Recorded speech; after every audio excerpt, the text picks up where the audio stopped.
سب سے بڑی بدعت جس کا خاتمہ عمر بن عبدالعزیز نے کی، اور بھی بڑی بدعتوں کا کیا، امیہ کے دور میں اہل بیت اطہار اور بالخصوص مولا علی پر سرعام گالم گلوچ اور لعنتیں ہوتی تھی۔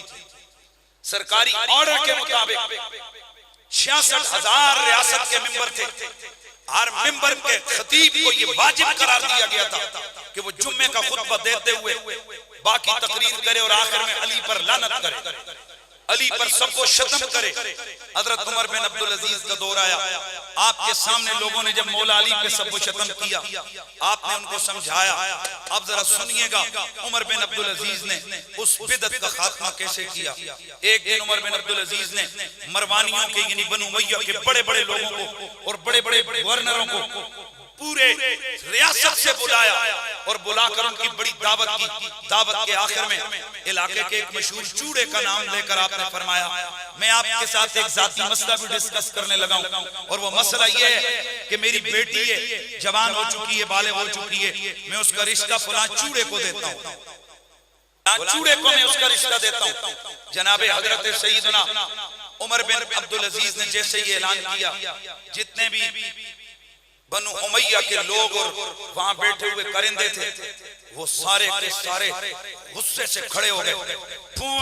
کیسے ہو سکتا ہے امیر المومنین کی بیٹی ایک گندے آدمی کے نکاح میں جائے، ہم نہیں مانیں گے۔ جب انہوں نے غصہ پورا نکالا عمر بن عبدالعزیز کھڑے ہوئے، آپ نے فرمایا اگر خلیفہ وقت عمر بن عبدالعزیز کی بیٹی کسی گندے آدمی کے نکاح میں نہیں جا سکتی تو میں تم سے پوچھتا ہوں محمد کی بیٹی فاطمہ علی کے نکاح میں کیسے چلی گئی؟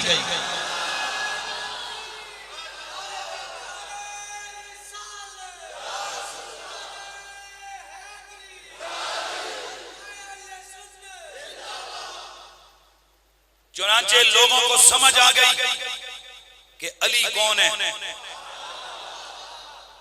ایک شخص آپ کے پاس ہے اور یزید کو رضی اللہ عنہ کا امیر المومنین کا کس کے سامنے؟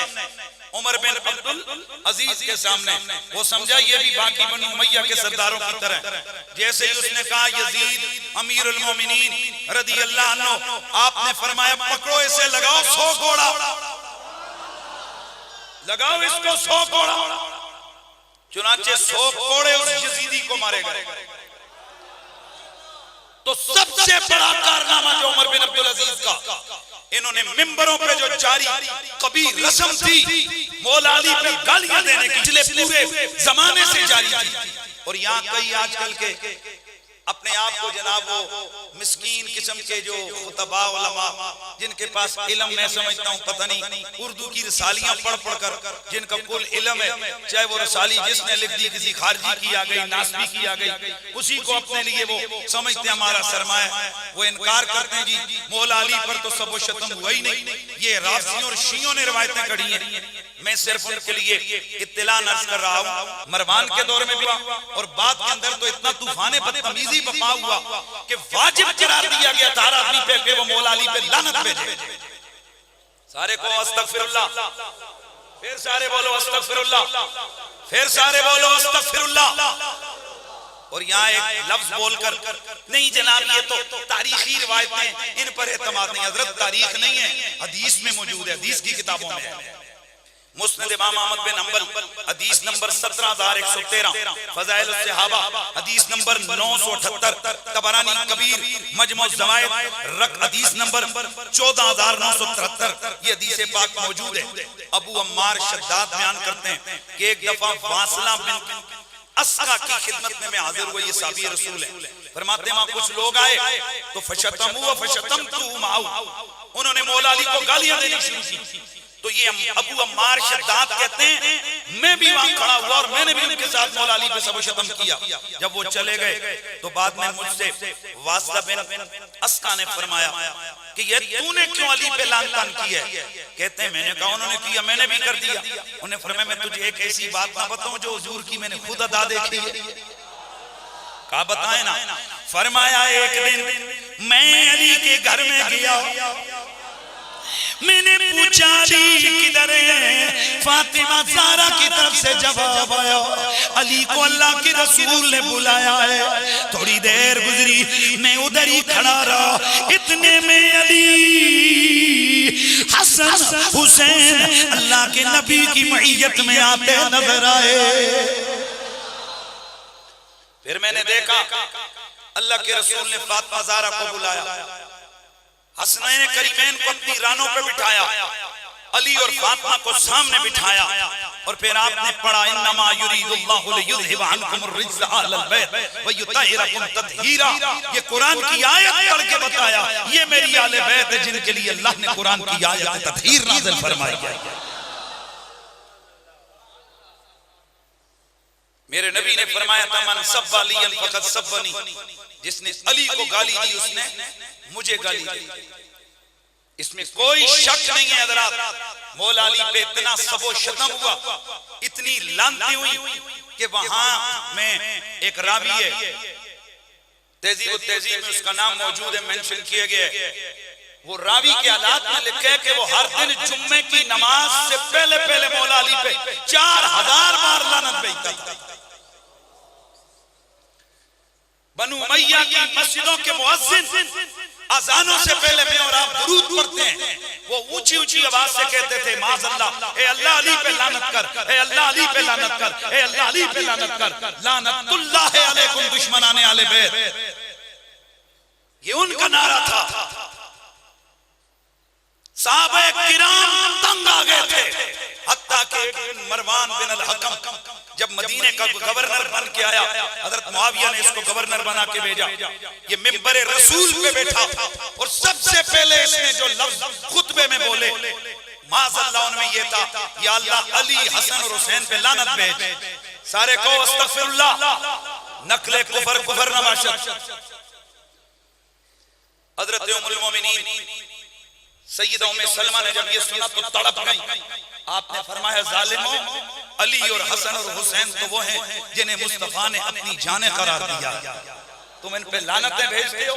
عائشہ صدیقہ اپنے حجرے سے باہر نکلی اور فرمایا او مروان خدا کا خوف کر، میری نظر میں خدا کی عزت کی قسم ہے حضور کو اپنی پوری امت میں سب سے زیادہ پیار علی بن ابی طالب سے تھا،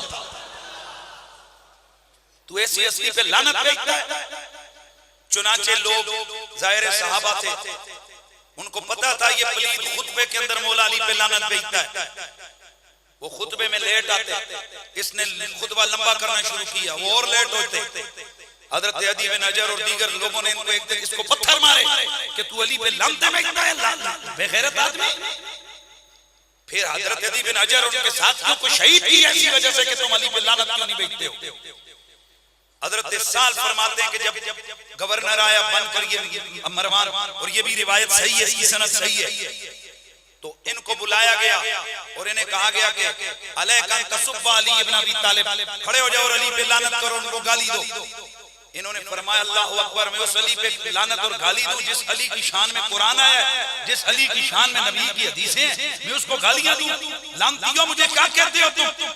کہنے لگے چل علی نہ کہ تو ابو تراب کے لعنت کر دے۔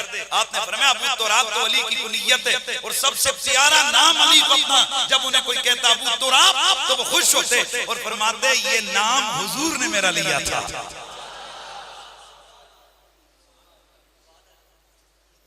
پوری ریاست کے اندر سب و شتم کا بازار گرم تھا۔ اپنا حافظہ بھی ٹھیک کریں اور اپنی تحقیق بھی یہ لوگ ٹھیک کریں، بنو امیہ کے اتنے لونڈے مت بنے کہ ان ظالموں جابروں یزیدیوں مروانیوں کے آپ اس قدر حمایت میں آ جائیں کہ آپ صحیح روایات کا انکار کر دیں۔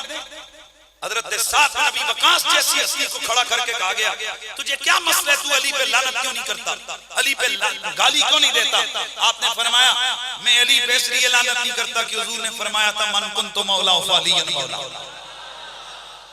امام اسقلانی فتح الباری میں فرماتے ہیں وَاتَّخَذُوا لَعْنَهُ عَلَى الْمَنَابِرِ السُّنَّةِ کہ بنو امیہ نے ممبروں پہ بیٹھ کے مولا علی پر لعنت کرنے کو اپنا طریقہ بنا لیا تھا۔ امام ابن کثیر لکھتے ہیں لما کان متولیاً علی المدینہ لمعاویہ کان یسب علیاً کل جمعۃ علی المنبر، مروان جب حضرت معاویہ کا گورنر بن کے مدینے میں حضور کی مسجد کے ممبر پہ آیا تو ہر جمعے کے خطبے میں مولا علی پہ لعنت بھیجتا تھا۔ ابن تیمیہ کہتا ہے سب علی فإنہ کان شایعا فی اتباع معاویہ، حضرت معاویہ کے بعد کے آنے والے جتنے بھی حکمران تھے مولا علی پہ لعنت کرنا اور گالیاں بنانا، علامہ ابن تیمیہ جیسا بندہ کہتا ہے یہ ان کا شائع طریقہ تھا، یعنی رائج کر دیا تھا انہوں نے۔ مروان عید کا خطبہ نماز سے بعد نہیں دینے تو پہلے دیتا تھا، وجہ کیونکہ یہ اہل بیت کو گالیاں دیتا، لوگ اس پہ لعنت کرتے ہوئے اٹھ جاتے، چونکہ خطبہ بعد میں ہوتا تھا، کہتے نماز تو ہو گئی اب خطبہ نہیں سنیں گے۔ اس پلید نے عید کی نماز سے پہلے خطبہ دینا شروع کیا اور خوب بڑھاس نکالتا جس خطبے میں مولا علی، اور جو بندہ جس بچے کا نام علی رکھتے، مولا علی کے نام پہ جس بچے کا نام آتا حضرات اس بچے کو قتل کر دیا جاتا۔ علی بن رباح کے ترجمے میں تدریب الراوی کے اندر امام جلال الدین سیوطی لکھتے ہیں، تہذیب التہذیب میں موجود ہے، تقریب التہذیب میں موجود ہے، دیگر اسماء الرجال کی کتابوں میں موجود ہے۔ اس لیے بچوں کو شہید کیا جاتا کہ وہ علی کے نام پہ بچے کا نام کیوں رکھ رہے ہیں؟ یعنی ایک وقت آ چکا تھا جو مولا علی کی شان میں حدیث پڑھے سر اڑا دو، بچے کا نام رکھے بولتے جاؤ سر اڑا دو، جو علی پاک کی تعریف کرے اس کے بچے اس کے خاندان کو اڑا دو، اس کا گھر گرا دو، یعنی پوری مشینری، پوری گورنمنٹ کی پاور، پوری پاور جناب ایک زمانہ تک، ایک زمانے تک جناب یہ پوری پاور لگی رہی، اتنا زمانہ مولا علی کے نام کو مٹانے کی کوشش کی گئی۔ میں آپ سے سوال پوچھنا چاہتا ہوں، آج بنو امیہ کا نام بھی کسی کو نظر آتا ہے؟ علی تو ہر جگہ پر موجود ہے، ہر ممبر پہ موجود ہے، ہر مسجد میں موجود ہے، ہر کتاب میں موجود ہے، ہر درس میں موجود ہے، ہر جگہ پہ موجود ہے، ہر زمانے میں موجود ہے۔ عمر بن عبدالعزیز نے جیسے ہی منصب پہ آئے جو پہلا آرڈر جاری کیا، آپ نے فرمایا آج کے بعد جمعے کے خطبے میں جو علی پہ لعنت کرے گا میں اس کو کوڑے مرواؤں گا۔ اور آپ نے یہ اعلان کیا کہ آج کے بعد جمعے کے خطبے میں یہ آیت پڑھی جائے، ان اللہ یامر بالعدل والاحسان وایتاء ذی القربی وینہی عن الفحشاء والمنکر والبغی یعظکم لعلکم تذکرون۔ یہ سورہ نحل کی آیت یہ انہوں نے جاری فرمائی۔ ذرا دیکھیے کتنا خلوص تھا اس بندے کا۔ اب صدیاں بیت گئی ہیں پر ہر جمعے کے خطبے میں یہ آیت ان کے انداز کے مطابق پڑھی جا رہی ہے۔ اور پھر آپ رویا کرتے تھے اور فرمایا کرتے تھے اے اللہ حضور کی آل کے معاملے میں جو مجھ سے پہلے لوگوں نے غلطیاں کی ہیں مجھے اس معاملے میں کبھی نہ پکڑنا۔ حضور کی آل بیت کا کوئی فرق حضرت عمر بن عبدالعزیز کے سامنے آتا، آپ اس کے ہوتے ہوئے کبھی تخت پہ نہیں بیٹھے، آپ اس کے ہوتے ہوئے کبھی کرسی پہ نہیں بیٹھے، آپ اس کے ہوتے ہوئے کبھی اونچا نہیں بیٹھے۔ آپ فرمایا کرتے تھے یہ حسب میں بھی ہم سے اونچے ہیں، یہ نسب میں بھی ہم سے اونچے ہیں۔ سبحان اللہ کی آواز آئے۔